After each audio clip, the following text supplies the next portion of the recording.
Добра вечер, почитувани гледачи. Јас сум Драган Милосављевиќ, а вие следите емисијата Заспи ако можеш. Вчера разговаравме за проблемите во здравството и за меѓуетничките односи, а вечерва се вртиме кон дипломатијата. Зошто? Затоа што токму во овој период дипломатијата на Македонија, на околните земји и во регионот, а и во Европа е навистина растрчана, секој се обидува да ги наметне своите интереси. Председателот на владата, министерот за надворешни работи се во Берлин, учествуваат на самитот на така наречениот Берлински процес, каде што се обидуваат да им објаснат на европските партнери каква е нашата позиција во однос на условите кои што се бараат од нас за промена на уставот и за примање на бугарите во него. Променетата реторика дефинитивно од Скопје не е изненадување, затоа што беше најавена и европските партнери тоа го гледаат, меѓутоа за сега остануваат на оние ставови да ве поддржуваме и да ве разбираме, меѓутоа основен проблем останува да се промени уставот, а бидејќи правилата се такви, односно се бара едногласно, согласно со сите членки, па и од Бугарија, ќе треба тоа да го испорачате. Со оглед на ставот на актуелната влада дека тоа нема намера да го прифати, се разбира, размислуваме како понатаму. Вечерва имаме гостин од, би рекол, старата дипломатска школа, амбасадор кој што повеќе од 5 децении работи на дипломатското поле, човек кој што многу знае и многу видел и со кој што можеме да поразговараме и на овие актуелни теми, но и за тоа како треба дипломатијата да изгледа и да функционира во новонастанатите околности. Му велам добро вечер на амбасадорот Ѓорги Михајловски. Добро вечер. Амбасадоре, велат дека ако нешто не знаеш, прашај ги постарите, поискусните. Па во овој случај затоа ќе разговараме со вас, особено што дипломатијата се уште останува во рамките на онаа мистерија, ако така можам да кажам, генералната представа на народот е дека тоа се нели луѓе кои што перфектно се облечени, кои што зборуваат повеќе јазици, кои што имаат светски манири и кои што може да ги видите генерално на приеми, на тениски надпревари, така со луѓе од високиот свет. Меѓутоа, многу е тешко да ги видите пред малите екрани во смисол да дојдат да разговараат во емисија. Од таа смисол ви благодарам многу што го прифативте. Благодарам за поканата, Драгане. Да. Ќе се обидеме да некои работи да ги појасниме. Да ги појасниме колку што е возможно. Во овој момент актуелната ситуација е таа, Албанија, се извинувам, ги започна преговорите по поглавја, така се нарекува тоа со Европската унија, ние остануваме поназад.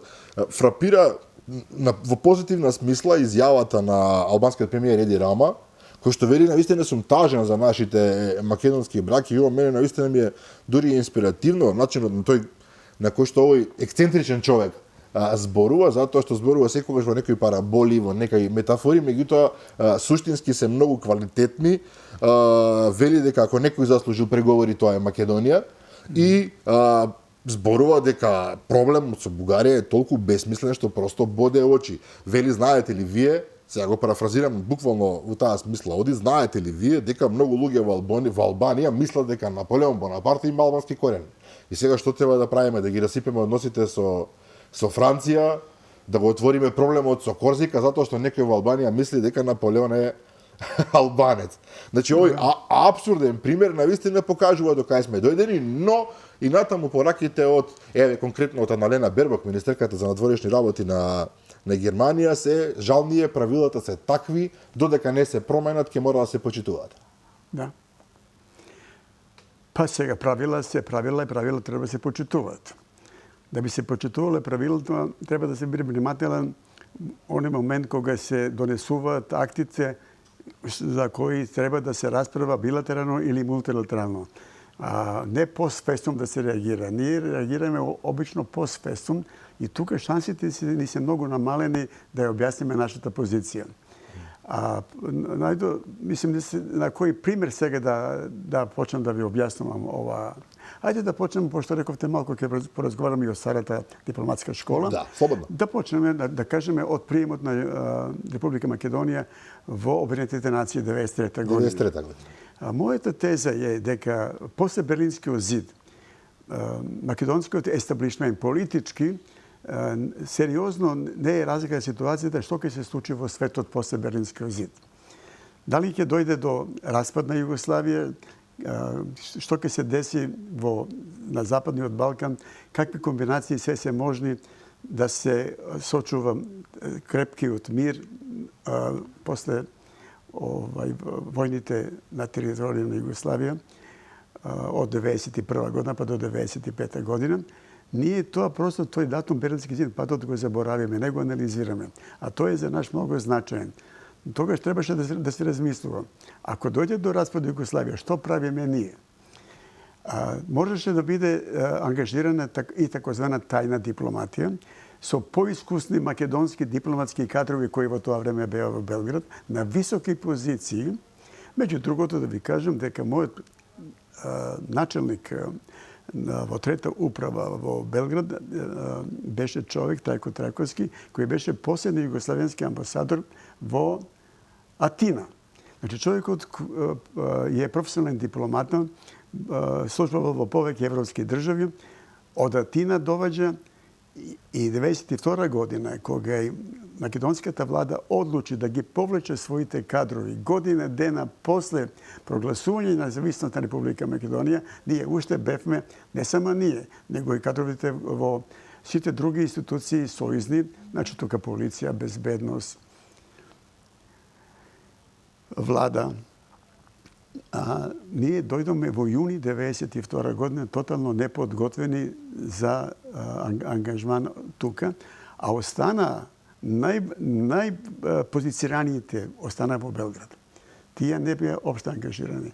Споменатиот господин Трајко Трајковски, го сретнав 1992 година во јули месец или во август беше, во август месец, пред зградата на тогашното МНР, пошто се знаеме, се спрашаме како си, што правиш, вика ме викна овде на разговор, а темата била негово ангажирање овде за министер за надворешни работи.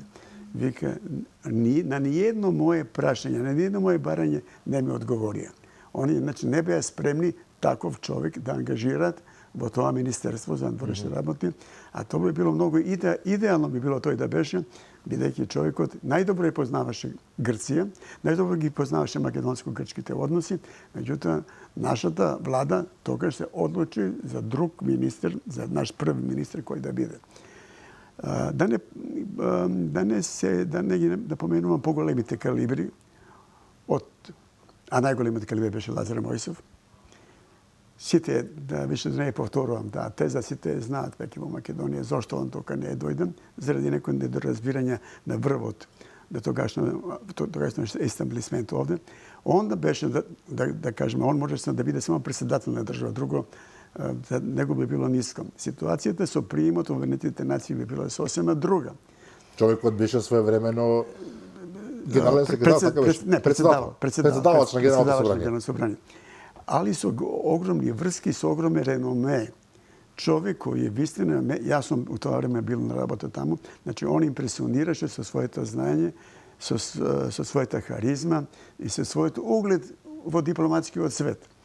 Друга ќе беше ситуација, тој да дојде и уште 23 високи начелници, високи дипломати, начелници на управа, тоа се амбасадори, углавном, кои остана од Белград, затоа што не им се исполнија минималните услови да се преселат од еден во друг град. Дојде, се вратија кадрови, од кои пола кадрови беа неупотребиви. Значи, неупотребиви биле во Белград, а за овде... Да не зборувам. Не за овде, тие си најдоа корка леп да вадат. Тамо не би направила никаква кариера. Немало шанса да направи никаква кариера. Дојдоа тука, пола беа неупотребни и од друга страна и тие пола, и тие другите половина беа дочекани на нож од овдешните дипломати кои работеа во тогашно Републички секретаријат за односи со странство. Чии компетенции беа многу мали. По дефиниција многу подоле од оние што беа во Белград, се разбира. Да, еве само за овака се споредба да ви кажам дека на пример од тој Републички секретар за односи со странство, ретко кој можеше да биде, да испаде пратен за амбасадор na Jugoslaviju. Ne može da dojde do ministar Sovjetnik. I praćava periferni državi, a od druge strane, kadrovskата politika на Република Македонија во рамките на Југославија до распад на Југославија беше погрешна. Значи, ние не се ориентираме, не водиме политика кој каде ќе оди. За разлика, додошли и србите тука беа на некој начин себични во тие кадровски разместувања, но словенците и хрватите си имаат мудра политика. Они знае, они се подготвуваа за распад на Југославија. Тоа сакам да кажам, со години наназад. Со години наназад и они форсираа свој кадровски поклjuč да одат на клучните места во светската дипломатија. Тоа се центри каде стојат меѓународни организации. Да не ги не бројам сите. Се разбира. Да, тамо. И тамо и после им беше многу полесно да од таа позиција со такви кадри кои тамо веќе биле познати да лобираат и тоа се виде и со приемот и на Словенија и на Хрватска. Требаше Словенија и Македонија да бидат примени во Европска унија по првата Баденбергова комисија, али беше примена Словенија и Хрватска. Иако Хрватска тогаш беше во војна веќе. И да. Добро, амбасадоре, разбирам ова како вовед дека ние од самиот старт сме направиле голема грешка во дипломатска смисла. Не завршив со приемот. Поведете. Ние мораме во тоа време, после Берлинскиот зид, да видиме дека дека Југославија се распаѓа. Мораме да видиме што ќе правиме. Посебно после откако словенците и хрватите се оделија и се отидоа. Пред да почне војната, 91-а, словенските и хрватските дипломати го напуштија Белград и се подготвуваа за нови стратегии на надворешна политика и за нови, значи за прогласување на самостојност на државите. И тоа го направија, јас сум бил жив сведок, бидејќи во тоа време бев втор човек во Југославенската амбасада во Виена, а амбасадор беше Хрват, ја присуствував на директниот пренос како амбасадорот Хрват работи на распаѓање на Југославија. И друго направија резиденцијата во кој тој живееше, доведе специјалци од Загреб и ја окупира и таа остана нивно до сукцесијата после се поделија. Меѓутоа, они знаеа што прават и имаат целосна подршка на Австрија. Тоа беше година во која Југославија требаше да добие $100 милиона кредит од ЕФТА за мали предпријатија. Тие пари се доделија, а не се знае кај отидоа. Најверојатно ги земала Хрватска и Словенија. Значи, ние не размислуваме, например, ние знаеме отворени прашања кои се. Требаше, ако мислиме дека Грција ќе биде проблем, требаше да се каже во тајна дипломатија на грците да им се каже, знаете што, Југославија веќе не постои, ние сакаме да бидеме самостојна држава, дали има некој проблем да го решиме сега, да ги усогласиме ставовите, бидејќи ние имаме референдум и тука веќе би се створила некоја почва за некакви разбирање и некакви преговори и за некакво лобирање. Друго, ние сме држава без лобисти. Ние и денеска и во денеските вести пишуваме дека Германија не поддржала во сега на Берлинскиот не конгрес, него процес. Нас сите не поддржуваат у принцип. Сите не поддржуваат. Да, вие не поддржуваме да бидете членка на Европска унија, тоа нема никакви проблеми. Ама условите се тие, докато има хипокризија, се разбира дека има хипокризија, тоа да не се лажеме. Има хипокризија, меѓутоа хипокризијата има успех само кога има другата страна кога е слаба. Ние во тој момент бевме дипломатски сосема немочни. Сега, после 30 години дипломатија, ние имаме иста ситуација во неподготвеност као и тогаш. Тоа се покажа најдобро во годините овие што сакаме за нив посебно да разговараме, 7 години на претходната власт, они тотално непоходвени влегува во клучните години во развојот на Македонија, во однос на европските интеграции.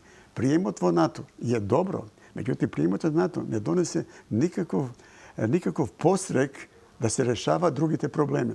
тоа се Македонија заслужи да биде, она и да не заслужила, ќе беше членка на НАТО, али од тоа позиција, како членка на НАТО, не валоризираме да подготвени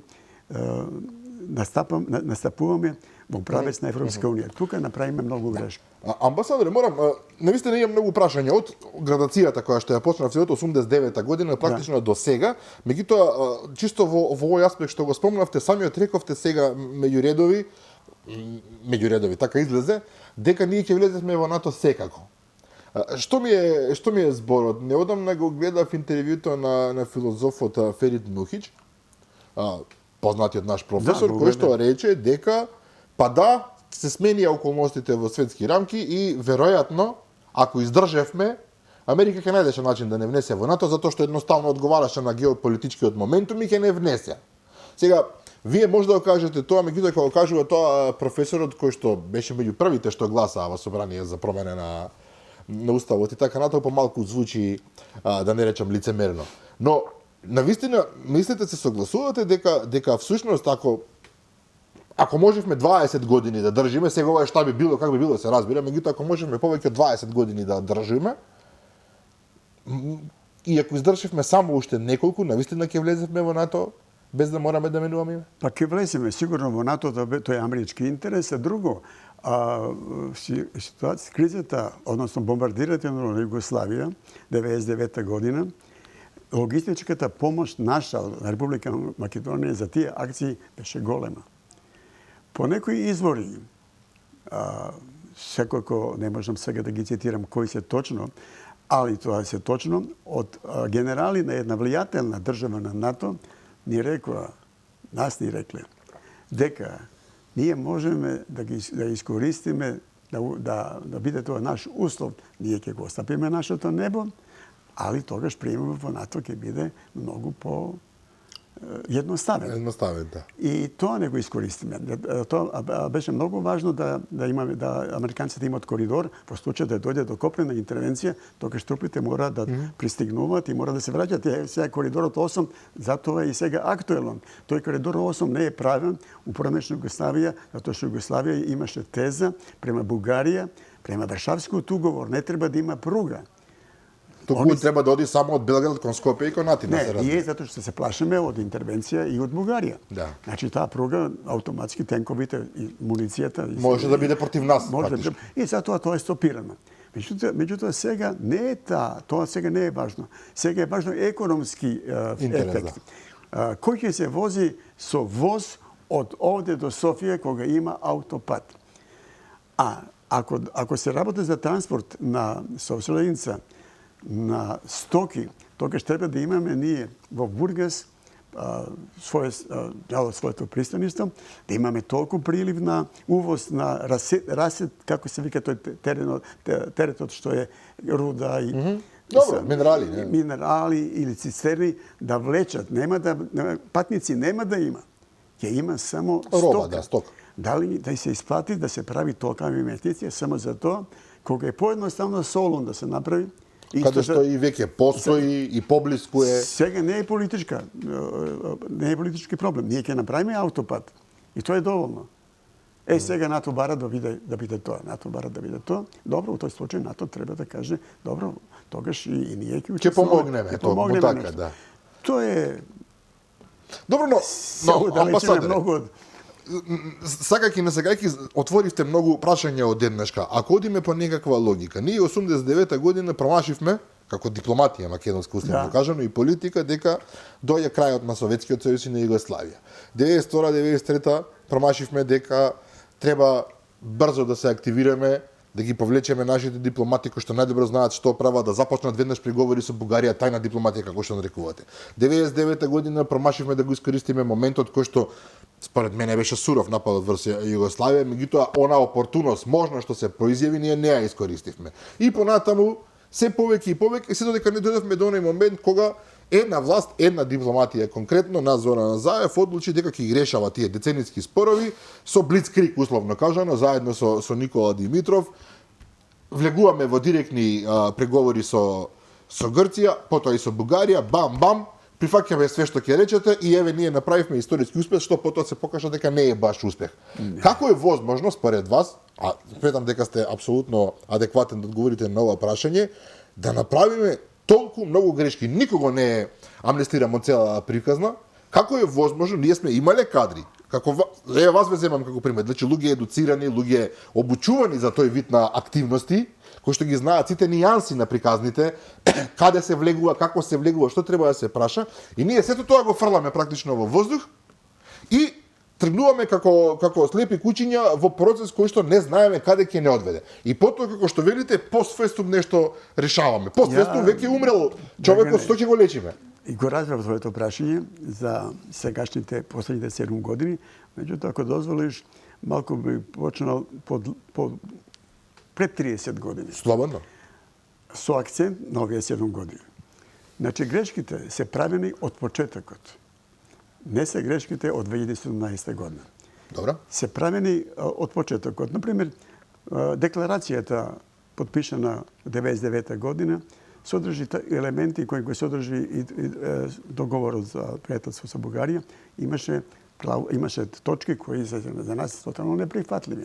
Ние тоа подпишаме, дури доле и на крај со јазиците по уставот на Бугарија. Значи тоа е исто една грешка. Такви грешки сме ги правиле и во тој период, цел период сме правиле некакви грешки со потпишување некакви документи во кои ќе се ослониме после во разговорот на тие двата клучни. Тоа е преспанскиот документ, значи за прием за промена на името и прием во НАТО и спогодбата за пријателство и добрососедство со Бугарија.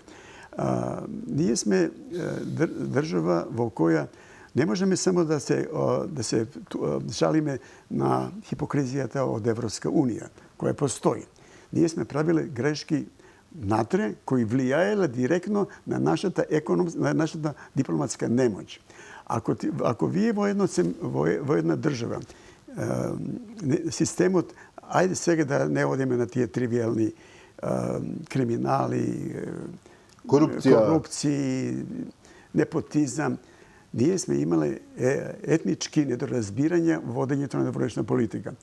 Во тие 7 години и после като на ние спаѓа и политиката на албанците, односно на албанскиот министр за надворешни работи, Бујар Османи, мисля, добро. Ќе навидиме неколку примери со него, а и сега овадашната од најновијата средба на Али Ахмети со новиот бугарски амбасадор. Желјаско, како се вика? Желјаско, кој сиромашниот само што дојде овде го викна да го ишамараат во МНР, заради тоа знаме што не постои. За скандалот, да, во Софија. Ја вчера бев на прием во шпанска амбасада по национален празник и кога влегов на бината кај што требаше да се држат тие говори, немаше македонско знаме, имаше шпанско Европска унија. Опа, скандал. Да, на една од дојде и председателката на Република Македонија. На тој прием, што е добро. Меѓутоа, ја тамо не видов, не приметив, може би не ги знам сите, висок функционер од албанските партии.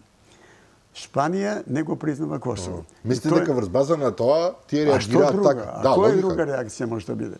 Не ви одиме на вашите приеми затоа што вие кон Косово имате... Тоа исто се набег кој беше премиерот на Србија овде.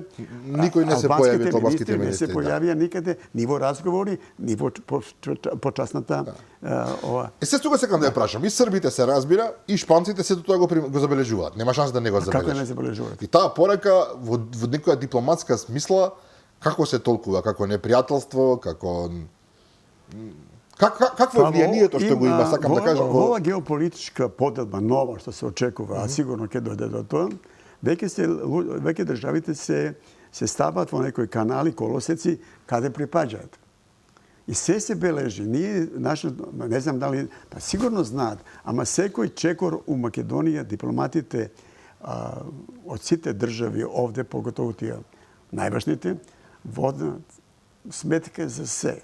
Водат сметка, и ние сме го правиле тоа на приемите, сме водиле сметка на приемот кој дошол, од која структура. И врз базата тоа се оценува и ставот, позицијата на таа држава према нашата држава. Сега, Евидентно е, ако не било албански представници тука, што е причината? Па еве сега да довршиме тој несретниот Бујар Османи. Он отиде у посета на Португал, На Португалија. на Португалија. Португалија тогаш председаваше, што е окей. Али мораше и со точак да отиде до Мадрид, да ја посети и Шпанија, ако е тука. Ама не отиде у Португал, отиде у Шпанија да лобира Шпанија да го признае Косово. Што со нас нема врска, ако сме реални. Нема врска. Тоа не е негова Не работа. негова работа, да. Тоа Меѓутоа тој си го правеше тоа ношалантно што се вели. Тоа е негова работа. Да не кажам за неговото приближување, кој не е он почеток на таа идеја. Почетокот почна со Арбан Џафери, ако има време и со тоа ќе го кажеме. И сега завршува со Али Ахмети. Зашто баш на 12 октомври месец, еден ден после нашиот национален празник, он го вика а овој доваѓа, припаќа, бидејќи Бугарија е сама спремна за компрометација. Тука нема дилема. И тој став нема да се промени. И Радив сега го каже последно, немате вие со нас више ништо. Ваша адреса е Брисел. Брисел, да. Ние со вас завршиме. И навистина односот на Али Ахмети некој би рекол дека е очекуван, во смисол дека и тој сака компрометација на односите и тој сака проблеми за да се покаже дека без него не може. Бугарите, како што велат, секогаш се беневолентни кон тоа, нив им треба, им одговара. Меѓутоа тоа се прави на јавна сцена, дури не е ни тајно. Буквално се среќаваат јавно амбасадорот Али Ахмети и се дава изјава мора да се направат уставни измени, тоа нема чекање. Мислам, тоа е, јас био толку како непријателски чин кон сопствената земја. Апсолутно, Бугарија нема да менува позицијата. Таа не е променета. Еве ќе ти кажам само еден мој личен лична случаја. 78 година, чини ми се, јас носев дипломатска пошта како млад дипломата, па не баш млад, али добро млад, во тоа време, во Софија, протестна нота по повод изјавата на Цола Драгојчева дадена во мемуарите незини, објавени тогаш, за негирање на македонската нација, јазик и тоа се е живо.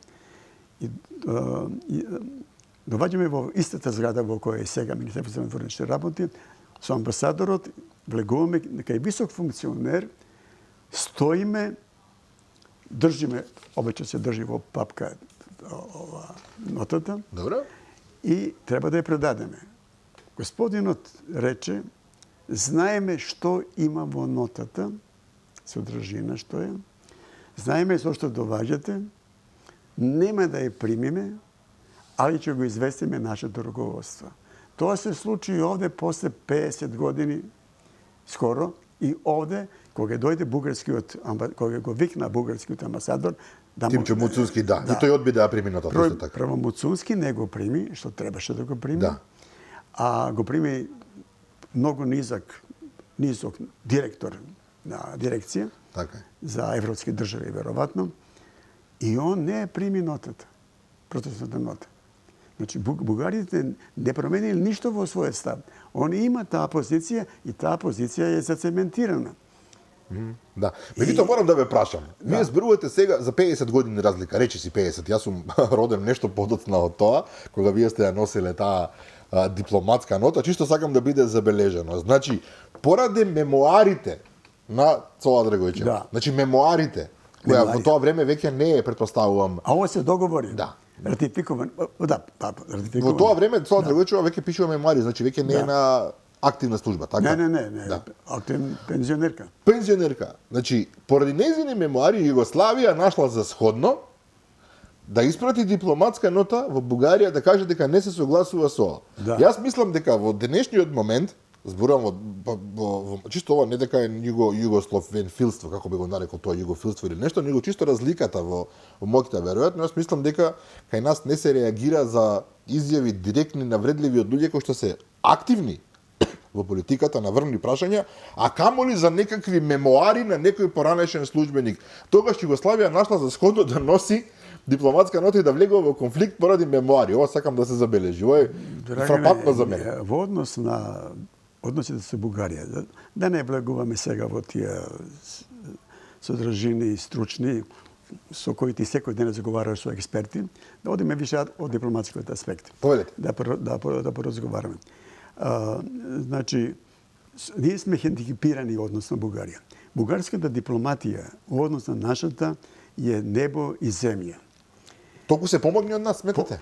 Апсолутно. По-квалитетни, како да го наречам тоа? Па не само бугарската, и албанската. Грчката да не зборуваме, се разбира. Тоа е веќе друг универзум. Да, друг. Србија има една ерозија во нивната надворешна политика, али има и еден стандард кој го држат до бивша Југославија, кој сега многу им помогна. А тоа што не се откажува од движењето за неврзаните и тука профитираат со некои држави и тука добро се држат. Меѓутоа, односно на другото, и они имаат проблеми како и наши со партизација на дипломатијата. Нашата е целосно партизирана, се разбира. И нивната е таа целосно партизирана. Али Бугарија, односно на нашата дипломатија, они лесно за Бугарија знам, сите дипломати од поранешно бугарскиот систем комунистички се отпуштени веднаш. А тоа е случај не само со Бугарија, тоа и со Полска, со балтичките држави. Направија чистка и донесоа кадрови, не партиски, донесоа стручни кадрови од, па чак и од странство ги земат, од институтите кои се бават на некој начин со надворешна политика. Или дел од нивното занимање, дел и надворешната политика. И така се задоа нов, квалитетен дипломатски кадар. Но сега морам да ја признам дека ме збунувате помалку. Да. Односно, ова станува малку парадоксално. Зошто? Вие велите во поранешните комунистички режими, се разбира, имале дипломати кои што биле добри, меѓутоа биле очигледно преголеми представници на тој режим. Се отфрлаат и се прават нови. Меѓутоа Македонија исто така ги отфрли тие од Југославија практично, а вие велите дека тие биле квалитетен кадар кој што можел да се искористи. Југославија ги прими, али нивниот пласман, ангажман овде беше минорен, бидејќи во нас не се веруваше толку колку домицилните дипломати кои тука има многу минорни овластувања во областа, не они, него и Република Македонија во областа на надворешна политика. Надворешна политика на тие републики, сите има таква на секретаријат, беше погранична соработка, одење по Вашари. Чива грешка е тоа според вас? Кој ќе кажете вака на раководството, тоа ми е многу воопштен некој термин. Не носело одлуки целото раководство. Одлуките се донесени многу порано што се однесува на соседните држави. Например, секаде има национални мањини на Југославија во другите држави. Едино со Аустрија имаме државен договор, како сила победничка за граѓанските хрвати, кои ги има многу малку, и словенските у Корушка. За нив има државни договор за почитување на нивните права. А 1918 година тие исти Корушка и кој беше Штаерска? Градишче. Градишче. Да, они со референдум се приклучи. Они може да бират дали да се приклучат кон Југославија. А ти избра да од Австрија, нели така беше? Да, они избра за Австрија. Што због кажува се? Па да се кажува. Они се избра за Австрија и таму се остана и сега Југославија потпише со нив, едини со нив. Нас тогаш никој не ни прашуваше за егејците кои живеат во Северна Грција, за румуните кои живеат во Румунија, за маđарите кои живеат во Маđарска. Нив опште не ги третира.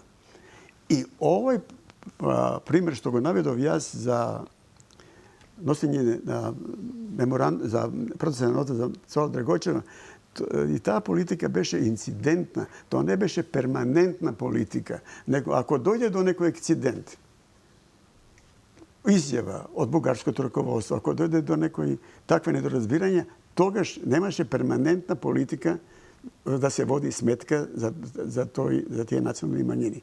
Ако не знам сега што не ти е јасно, Мене ми е прашањето, можеби сега повторно одиме малку наназад што е добро се разбира. Меѓутоа, ако ние 30 години не сме успеале да изградиме кохерентна, содржајна дипломатска акција во која што луѓето без разлика на која партија припаѓаат, без разлика на која националност или етничка или не знам верска провиненција припаѓаат, не може да функционира професионално, тогаш не треба да се чудиме каков е резултатот од нашиот дипломатски напор. Но уште еден момент, ако сме реално, вие дипломатите Не ни можете да функционирате надвор од рамките кои што ви ги задава политиката на една земја. Тоа значи дека ако, не знам, напамет сега зборувам, Зоран Заев и Никола Димитров во тоа време како премиер и министер за надворешни работи одлучуваат дека ќе потпишат нешто, амбасадорот кој што е во Бугарија или седно амбасадорот кај да е, тој и не може кој знае што да направи, евентуално да даде оставка. Тој не може да излезе од таа политика. Не, види сега тука има многу работи кои не знам дали можеме во тоа кратко време да ги да ги рачистиме. Улога на амбасадорите овде се сведува углавно у 90% случаи во нашите случаи, али прво треба да констатираме спорот професионалност у нашата дипломатија и сврли го, не постои. Сакате да кажете дека ние немаме веќе професионални дипломати? Они под професионалност подразбираат години проведени на работа во МНР. Ти можеш да бидеш 30-40 години на работа во МНР, а да не научиш ништо и да бидеш никаков дипломата. Добро, кој го одредува тоа сега? Амбасадоре, морам да ја прашам. Тој е професионалец. А одредува имаш, мислим дека ќе ме прашаш, пошто се договориме, да улогата на министрите на надворешни работи. Министрите на надворешни работи се најодговорни за шемата на Министерството, за расподелба на работите, за едуцирање на кадрови, за пратење и оценување. И нивната професионализација не е во смисол дека колку се вработене. Него треба да се... Ние не правиме ништо да имаме професионални кадрови по одредени области. Например, кој нас можеш во еден термин да идеш у Африка да бидеш тамо трет секретар, у другиот термин да идеш у Литванија да бидеш нешто исто. Тоа не може, затоа што треба да сте експерт, предпоставам, за една област или за... Тоа го прават сите така. Држави други. Ние тоа не го правиме. Ние фактички немаме ни конзуларна служба. И денеска таа не функционира добро. Улогата на амбасадорите, неколку пати, мислим и овде сум го кажал, е голема. Ја морам да спомнам сега и улогата во последниот случај во Софија со тоа знамето несретно. Исто тука улогата на амбасадорите е голема во подготовка на таква посета. Тоа не е приватна посета. Ако она немала карактер на официјална посета, така беше, да. Нити официјална, она е посета на председател кај председател. Тука има два канала на комуницирање. Министерствата се договарат или кабинетите на председателите се договарат. Доваѓа по тој и тој повод и ќе се организира таква и таква средба. И тука се прави усогласување пред одење, се прави платформа, што во тој момент, сега, осетлив момент, дали да се иде на нож, дали да се иде со помек вокабулар или не, со радио мора да се разговара на таа тема. Добро, но објаснувањата беа, ако не се лажам, дека нашиот протокол не ни успеал да оствари контакт со бугарскиот протокол, односно од бугарска страна ги игнорирале. Они се жалат дека тој ден го барале 5 пати, не тој ден. Они требале 10 дена пред тоа да знаат што ќе се случи. Тоа е предпоставка. А требал да знае 2 сата пред да се случи тоа, да појде некој од амбасадорот или амбасадорка да види кај ќе биде тоа и што има таму поставено. Морам да ве прашам, сега тука ме збунувате. После мојата интервенција на приемот за Шпанија, го ставија македонското знаме. Го ставија македонското знаме. Иако вие таму не бевте официјално. Не, јас сум бил сосема, ајде да не кажем приватно. Али и врската со госпоđата која работеше во протокол тука и ми рекла овде фали знаме. И отиде го донесува. Се морам да ви кажам, ме збунува целава работа. Не треба те збунува. Знаете што сакам да кажам? За мене се подразбира дека нашиот представник, кој што не оди приватно било каде, амбасадор зборувам, не е битно конзул, во одредена земја, кога ќе дојде наш официјален представник, председател, премиер, што и да е, министер, за мене е логично тој човек, амбасадор, дипломатски представник однапред не само да е известен, туку сето тоа да го подготвил.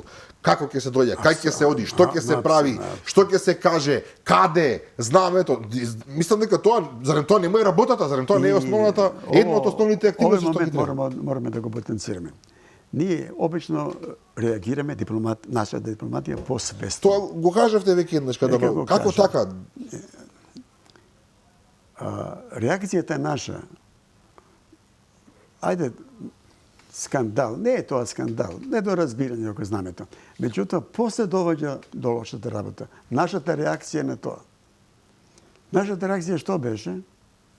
Го викаме Желеско, кој само уште не ги распакувал куферите овде. Да му дадеме дипломатска нота. И првата негова реакција што помисли, така ли ја ќе почнем кариера овде, па се сретна на 12. октобри со Али Ахмети.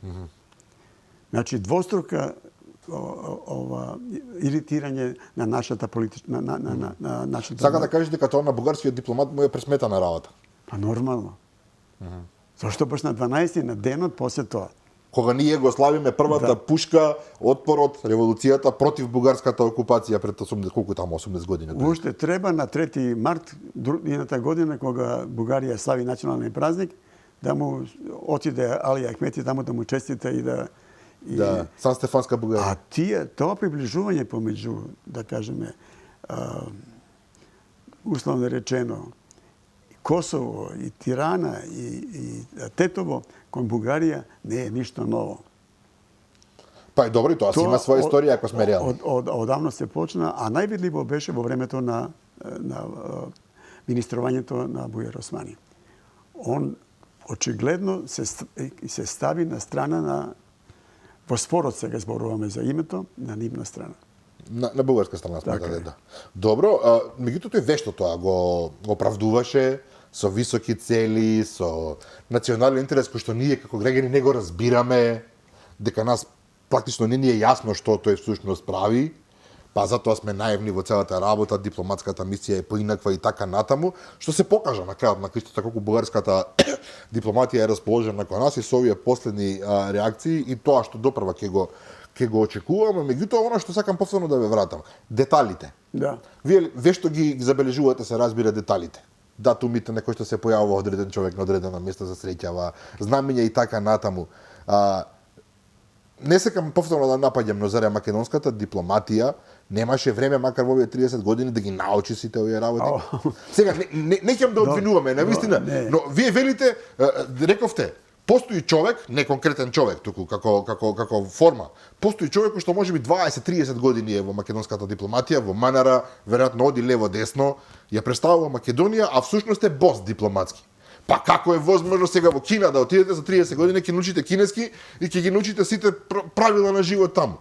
Како може да бидете во дипломатија 30 години? Не знам, камиони да фатам да менувам сега, за 30 години ќе станам експерт за камиони. Драгане, одење на нашите дипломати надвор е равно на гурбет. Одат да заработат некој динар. И да се прошетат. Да купат кола и да купат... Нема да им се допадне ова на вашите колеги, морам да признам.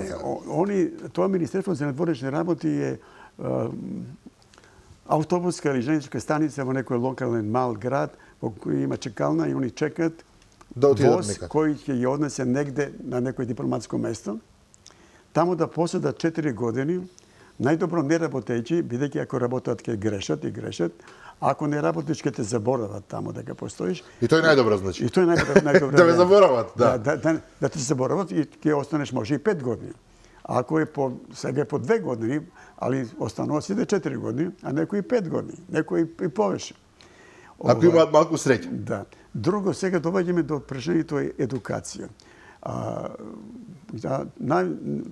Кога ќе прочитам прва работа во дипломатија кај нас, билатерална посета, прво што гледам биографиите, наши биографии и биографија на соговорникот. Кога ќе ги прочитате тие биографии, ќе видите колку е тоа разлика. Огромна разлика најчесто. Колку е тоа огромна разлика. Кога ќе одите да разговарате со било наш дипломат, со било кој странски дипломат надвор, вие сте во подредена ситуација. Од самиот старт, сака да. Од самиот старт. Со провокативното прашање најчесто за наш е што можам да направам за вас? Значи, он тебе те третира као некој човек кој потрошил бара спас, а не знае како, и дошло се кај мене... Бара помош. Бара помош. Ова е предпоставувам, кардинална грешка на самиот старт. Вие треба да настапувате од позиција на еднаквост. Ако некој ви нуди помош, што може да направам за вас, значи, фактички вели јас сум повисоко. Што е највисто исто многу важно. Не информирана нашата дипломатија, не информираност професионална, а не информираност и во личното образование. Не можеш ти a ovo to je razgovor koji ne treba da traje poviše od pola sat, da ne spomeneš i nešto drugo što je von politikata. Ali treba od bilo nekoj koja oblast, umetnost, što ja znam, a ne samo da praži kako je vreme to kaj vas. Oprilike to se završilo. Dobro. A to podrazbira za poznavanje na poveke stranski svjetski jazici. Da može to da se ostvari. Pa informirano za kultura, informirano za paduri, za sport, informirano za sve i sve što. Ne može da se ide. Diplomat rabota 24 sata dnevno. Ne je to rabotno vreme. Ako neko zna jezik, ne može da prati ništa što se slučaju održavate. Nema se da mu se prevedu, pa da mu se nosi. To se gubi vreme. I njegovata aktivnost dovađa to jedno sozdavanje na vrski. I vo diplomatijata, kako se sozdavati vrski? Se stava vrski vo i prvo edukacijata. Što se pravi? To sam go kažuvali isto. Makedonija ne treba da ima diplomatska akademija. Ja sam razgovarao svoje vremeno u Vijena sa Irži, ne znam kako se prezima, to češki ambasador koji je bilo u Vijena i ostao za direktor na diplomatska akademija u Vijena. On mi kaže, ne treba da imate diplomatija, nije posebna, i nema posebna, nije kadrovite gi. Diplomatska akademija, mislite? Da, diplomatska akademija. U Vijena odati. I od Ungarije i drugi državi. Znači, tije prijatelji se sozdavati ako studenti koji studiraju na eminentnim univerziteti nadvor, koji se za diplomatska struka, i ako pratiš tamo trojica, pa tamo trojica drugi diplomati, tije jedan den će biti ministri, tije će ti biti tvoji kolegi od studiji, tije će imaš veke tije vrski. To se veke direktne relacije koji su sozdavani odnapred. Da. No to bara ambasadore strategija cela. A drugo, treba nije koji počneme ovdje, 90 godina, nije pišuo mi pisma počnovaki kao nota. Dozvolite da izrazime počutovanje kao ministarstvo. Ne znajeme osnoven dokument da napišeme. I nije toga što to počnemo da formirame državi priznavanje sa jedan faks. Jedan faks. I jedan telefonski broj. Vobodara? Da. Spektakl. Tako li se sozdava diplomatija? Ti informacije treba da biti na neki način i za kriptozaštiteni. To svega skoro se napravi kriptozaštita da postoji. Poravno ne postojeće kriptozaštita. Znači, svi te naši razgovori... Otvoreni praktično bili. Pa faktički čitljivi za službite koje... To što go interesira, bez problem ti go najde. Ja ne ti zboruvam za bezbedonosni aspekt na našite diplomati, koji se totalno bezbedonosno nepismeni, možem slobodno da kažem. Znači, skloni se može da gi vrbuva stranice službi. Drugo, financijski sredstva nema ambasadite ni za najobičnije raboti, a kamoli za sklapanje na tije prijateljstva. Ako sakaš za neko da se sprijateljiš, sepak mora da imaš nekoj budžet. Тука морам да ве прекинем само за кратко. Прво, повторно ќе речам, мислам дека со овој разговор си создавате непријателства во Па ја ги имам премише ги имам. Меѓутоа изгледа дека не ви е многу грижа за тоа. Околу парите. Многу често се зборува во македонската јавност дека дипломатите со сите овие недостатоци всушност премногу трошат, а не произведуваат никаков конкретен продукт корисен за Македонија. Меѓутоа, кога зборуваме за трошоците, некој ќе рече, да, сега ние нивки им праќаме тамо да пијат виски, да јадат бадеми и лешници и да се проведуваат. Меѓутоа, претпоставувам дека токму во тие кулуари се склучуваат најважните состаноци и најблиските пријателства кои што утре заутре ќе помогнат. Или може би грешам? Бидејќи вие рековте, не треба се штеди на ова. Не треба да се штеди во создавање на потесни врски со влијателни луѓе во државата во која... Добро, но за тоа треба да одите на настани, треба да ги викате. Треба да го викнеш на вечера, треба да идеш у театар со... Па на вечера не може сандвич да му дадете? Па не може, треба. Немат они пари за тоа. Нашите немаат пари да му дадеш вечера. Немаме пари ни вечера да им дадеме? Па не. Добро. Убаво звучи, добро, убаво, многу убаво. Еден момент го забораваме. Концентрација на дипломати во најголемите наши дипломатски центри. Тоа е понижувачко. Тоа не може да се работи. Со тоа не може да се работи. Колку рече министерот Муцунски, во Вашингтон имаме двајца? Скоро Париз секаде нема се по никој, 20. не знам, еден, да. Секаде по 20. Па то двајца луѓе не можат ништо да направат, ако сме реални.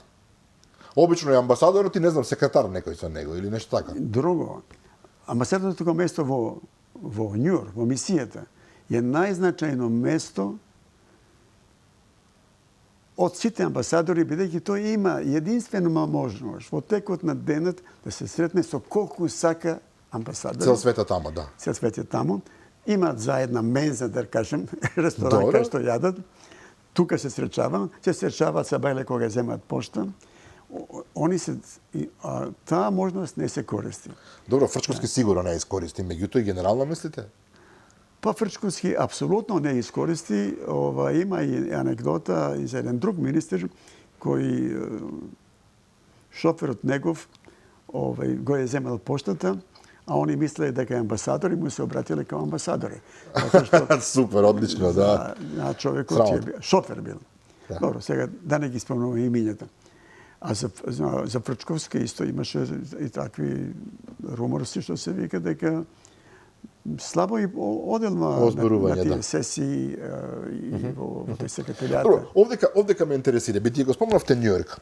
Има огромна разлика, рековте во еден приватен разговор со мене, меѓу билатералната дипломатија и мултилатералната. Така е, така е. Мултилатералната, како употребивте вие еден термин, тоа е како го рековте? Пресипање од шуплје у празно. Да.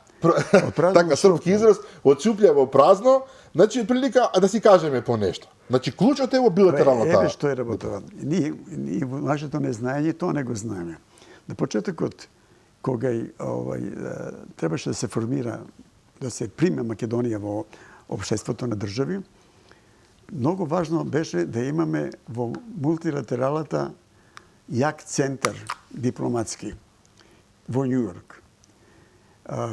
Бидејќи Обединетите нации се матично оделење за регистрирање на нови држави. Ние сме регистрирани под името ФИРОМ. Тоа ни е крстено име. Тамо сме заведени по тоа. Под кои услови, како, тоа е друга работа. Ние во период на 23-та година зборуваме.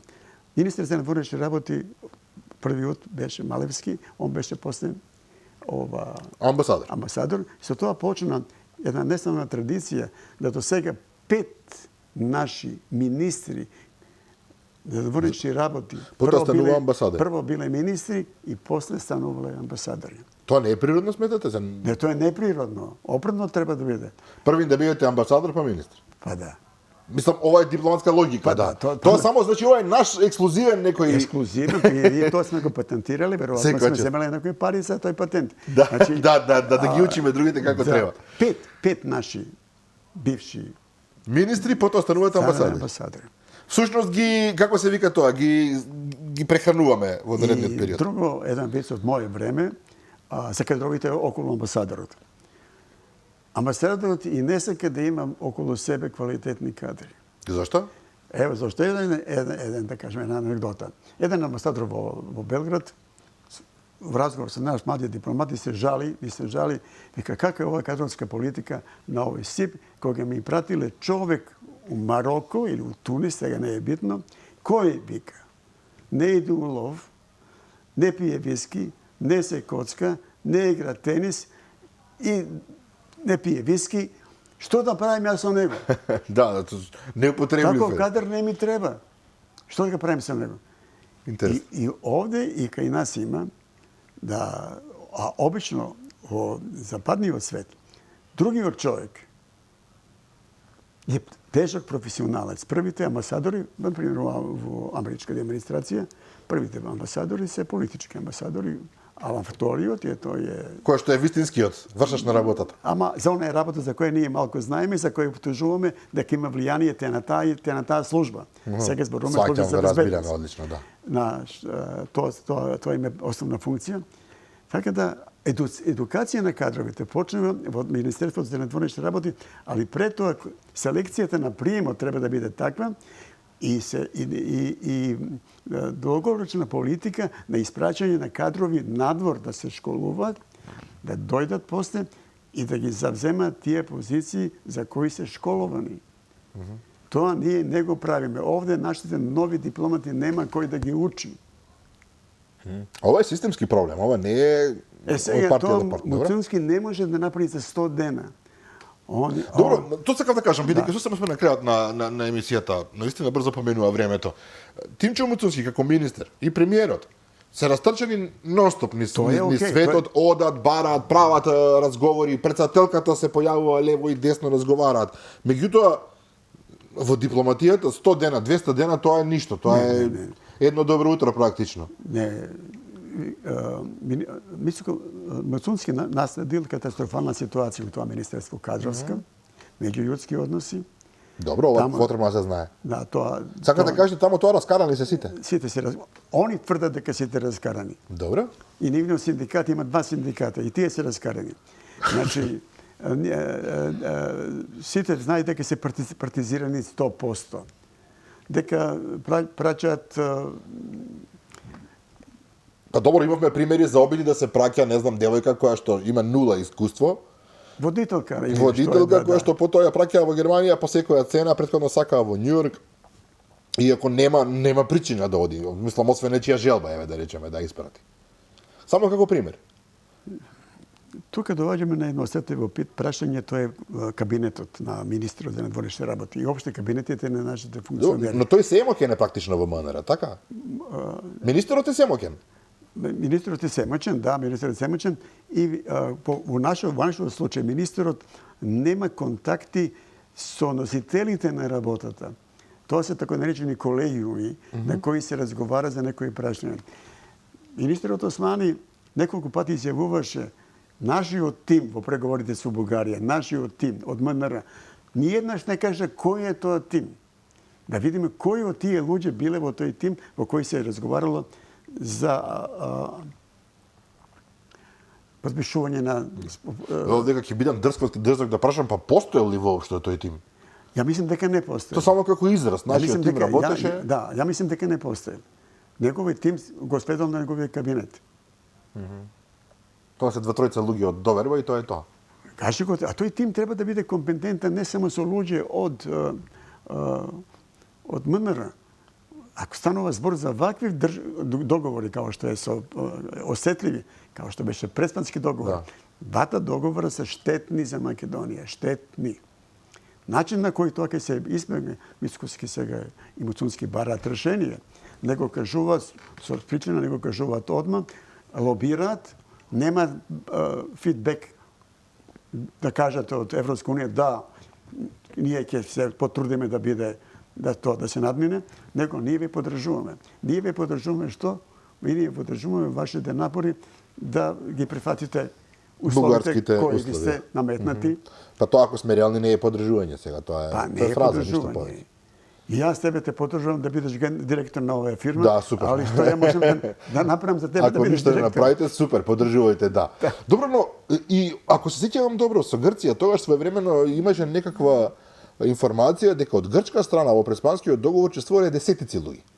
Амбасадори, историчари, дипломати, не знам, економисти, цел еден куп. Од наша страна беа двајца, ако не се лажам. И сега тоа е судир на Давид и Голијат, не мислам за што разговараме. Уште еднаш. Таман да беа генијалци од наша страна, двајца се ништо, а не беа. Каква дипломатија имаме? Ние и добро што сме нова дередже. И добро е. Сме можеле веќе можеби да немаме држава. Али сакате да кажете што Господ не чува. Тоа стрекните околности геополитички. Ниедно прашање ние не сме го решиле сами. Да. Мора да има интервенција и сега ово што пишува сака Мицкоски да напише писмо, јас мислам дека сега бил со нив, со тие истите на кои ќе им прати писмо. Сега бил у Берлин со нив. Да. Писма пишуваат безпомочни. А главните играчи пишуваат фермани. А ние тој ферман сме го добиле веќе. Сега тој ферман тоа е царистички израз, али као акт, тоа е званичен акт. Ферман е званичен акт. Писмо не е званичен акт. А ферман е званичен. Ние добиваме фермани кои мора да ги почитуваме. Писмата може да се фрлат во кош веднаш. Ферманот не може. Ферманот не може. Тоа треба да се води сметка, да не се пишува за ако нешто може да се соопшти билатерално, а Мицковски, премиерот Мицковски и министерот Муцунски во овој период од 100 дена по мене покажаа голема комуникација надворешна со клучните актери во прашањата кои нас не тангираат. Само тоа е многу краток период и многу останато бреме од минатата власт, како тоа да се надмине. Треба трпение. Али не треба правење грешки.